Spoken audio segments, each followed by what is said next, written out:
Saudi अरब के अंदर गैर मुल्की लोगों के लिए ट्रैफिक वायलेशन के बारे में एक नया कानून बनाया गया है। बल्कि सऊदी अरब के अंदर ट्रैफिक वायलेशन का जो कानून है आर्टिकल 74 उसमें बहुत बड़ा बदलाव किया गया है। अब इसमें यह बताया गया है अगर सऊदी अरब के अंदर अब कोई भी गैर मुल्की ट्रैफिक वायलेशन करता है तो उसका जो जुर्माना होगा उसको डबल कर दिया जाएगा, 1 साल की जेल की सज़ा होगी और उसके बाद इस गैर मुल्की को सऊदी अरब से डिपोर्ट किया जाएगा और इसके ऊपर बैन भी लगाया जाएगा कि ये ज़िंदगी भर सऊदी अरब नहीं जा सकता। इसके बारे में आपको बताऊंगा। इसके अलावा भी सऊदी अरब की कुछ ज़रूरी खबरें आई हैं, तो आपसे रिक्वेस्ट है वीडियो को शुरू से लेकर आखिर तक ज़रूर देखें और इस वीडियो को ज़रूर शेयर भी कीजिएगा अपने दोस्तों के साथ में। तो दोस्तों आप यहाँ पर देख सकते हैं आज सऊदी अरब का जो ट्रैफिक वायलेशन का कानून है उसमें बहुत बड़ा बदलाव किया गया है। तो जैसा कि मैंने कल की वीडियो में आपको बताया था कुवैत के अंदर भी ट्रैफिक वायलेशन के बारे में एक बहुत बड़ा बदलाव किया गया है, तो उसके बारे में पूरी डिटेल वीडियो मैंने कल जो है बनाई है। अगर आपने वो नहीं देखी तो आप देख सकते हैं, क्योंकि कुवैत ने जो कानून बनाया है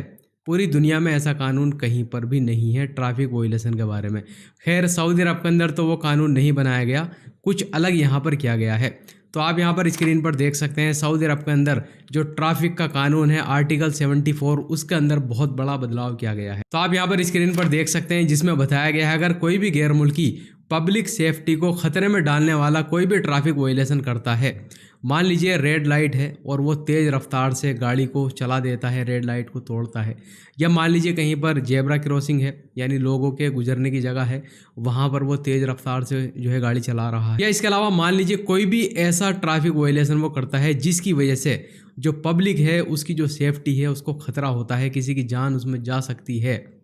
तो फिर यहाँ पर यह बताया गया है कि इस गैर मुल्की को 1 साल की जेल की सज़ा होगी और इसके अलावा इसको सऊदी अरब से डिपोर्ट किया जाएगा और इसके ऊपर बैन भी लगाया जाएगा कि ये गैर मुल्की सऊदी अरब कभी भी वापस नहीं आ सकता। इसी के साथ में यहाँ पर यह भी बताया गया है अगर मान लीजिए आपने कोई ट्रैफिक वायलेशन किया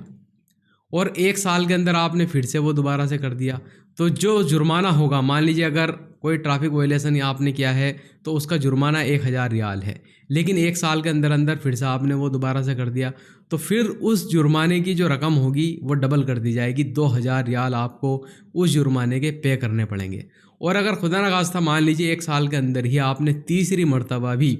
वही ट्रैफिक वायलेशन जो है किया है, वही उल्लंघन आपने किया है, तो फिर यहाँ पर यह बताया गया है कि इस गैर मुल्की को या सऊदी शहरी को कोर्ट में पेश कर दिया जाएगा। तो अब यहाँ पर कोर्ट फैसला करेगा कि इस गैर मुल्की को या सऊदी शहरी को क्या सज़ा देनी चाहिए, यानी और जुर्माने ज़्यादा लगाने चाहिए, जेल की सज़ा कितने साल की होनी चाहिए, या कोई और सी सज़ा यहाँ पर इस गैर मुल्की को या सऊदी शहरी को दी जाएगी। तो यहाँ पर सभी गैर मुल्की लोगों से मैं यही कहना चाहूँगा अगर आप सऊदी अरब के अंदर ड्राइविंग का काम करते हैं, चाहे आप फैमिली ड्राइविंग का काम करते हैं या किसी कंपनी की गाड़ी आप चलाते हैं, तो आपको अब बहुत ही ज़्यादा होशियार रहने की ज़रूरत है। अगर खुदा न खास्ता आपसे कोई ऐसा ट्रैफिक वायलेशन होता है जिसकी वजह से पब्लिक सेफ्टी को कोई ख़तरा होता है तो फिर आपको 1 साल की जेल की सज़ा होगी, जुर्माने लगेंगे और फिर आपको डिपोर्ट भी किया जाएगा, बैन भी आपके ऊपर लगाया जाएगा। तो इस चीज़ का ख्याल रखें और इस वीडियो को अपने दोस्तों के साथ में ज़रूर शेयर कीजिएगा जो लोग सऊदी अरब के अंदर ड्राइविंग का काम करते हैं। इसके अलावा दोस्तों सऊदी अरब की एक और ज़रूरी खबर आपके साथ में शेयर करना चाहूँगा। तो जैसा कि आपको मालूम है सऊदी अरब के अंदर विजन 2030 के तहत काफ़ी सारे बड़े बड़े प्रोजेक्ट सऊदी अरब के अंदर चलाए जा रहे हैं, नई नई बिल्डिंगें बन रही हैं। तो उसी का यहाँ पर एक और पार्ट है फ्लाइंग टैक्सी के बारे में, यानी उड़ने वाली कार के बारे में। तो यहाँ पर यह बताया गया है कि आने वाले 2 साल में सऊदी अरब के अंदर फ्लाइंग टैक्सी यानी उड़ने वाली कार चलाई जाएंगी और इसका किराया भी यहाँ पर बता दिया गया है जो कि 50 किलोमीटर का सिर्फ 100 रियाल का यहाँ पर किराया होगा। इसके अलावा यहाँ पर कहा गया है कि ये जो फ्लाइंग टैक्सी होंगी ये रियाद के अंदर, जद्दा के अंदर, अल उला और असीर का जो रीजन है यहाँ पर उड़ाई जाएंगी। इसके अलावा दोस्तों यहाँ पर यह भी बताया गया है कि ये जो फ्लाइंग टैक्सी हैं सिर्फ मुसाफिरों को एक जगह से दूसरी जगह ही नहीं छोड़ेंगी,